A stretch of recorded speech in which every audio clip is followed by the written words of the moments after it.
এর ব্যাপারে এই যে লাইভ করা, এই ভিডিও করা, ভিডিও করতে হবে, শর্ট ছাড়তে হবে, এসব না আমি কিছুই জানতাম না। একদিন হঠাৎ করে ইউটিউবে ইয়েতে গেলাম, আমি ইউটিউব চ্যানেলটা খুললাম। ঠিক আছে? কি করতে কি হঠাৎ করে নাম ফাম দিয়ে ইউটিউব চ্যানেলটা খুললাম। খুলে এমনি দোকানে বসে আছি। আমার একটা দোকান ছিল তখন, ইয়ের দোকান ছিল।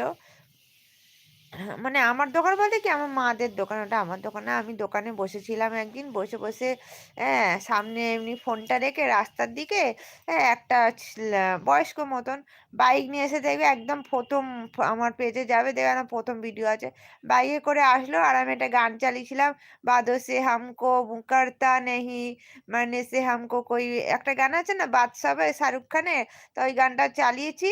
তারপরে একজনটা বাইক নিয়ে এসে আমার ফোনের সামনে এসে দাঁড়ালো দোকানের সামনে। ঠিক আছে? ফোনটা টিপলো, ফোনটা লাগানো আছে হ্যান্ডেলে স্ট্যান্ডে। টিপলো, টিপে আবার ইয়েটা লাগালো, হেলমেটটা লাগালো, চলে গেল। ঠিক আছে? ওই ভিডিওটা ফাটাস করে আমার এতে সেভ হয়ে গেছে। ওই যে ছেড়েছিলাম, তারপর কতদিন আমি